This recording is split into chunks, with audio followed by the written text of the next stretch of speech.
মরিতে চাহি না আমি সুন্দর ভুবনে, মানবের মাঝে আমি বাঁচিবারে চাই। এই সূর্য করে এই পুষ্পিত কাননে, জীবন্ত হৃদয়ে মাঝে যদি স্থান পাই, ধরায় প্রাণের খেলা চিরতরঙ্গিত, বিরহ মিলন কত হাসি অশ্রুময়, মানবের সুখে দুঃখে গাথিয়া সঙ্গীত, যদি গো রচিতে পারি অমর আলয়, তা যদি না পারি তবে বাঁচি যতকাল, তোমাদেরই মাঝখানে লবি যেন ঠাই।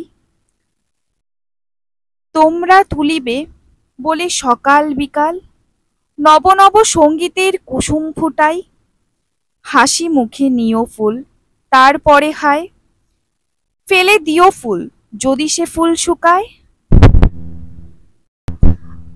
আজ 22শে শ্রাবণ, কবিগুরুর ৮৩তম প্রয়াণ দিবস। ১৯৪১ সালে দিনটা ছিল ৭ই আগস্ট। অমৃত লোকে যাত্রা করলেন রবীন্দ্রনাথ ঠাকুর। শান্তিনিকেতনে অসুস্থ হয়ে পড়েন কবি। শান্তিনিকেতনে শান্তিনিকেতনে অসুস্থ হয়ে পড়েন কবি। চিকিৎসকদের পরামর্শে তাকে কলকাতায় আনা হয় ৩০শে জুলাই ১৯৪১।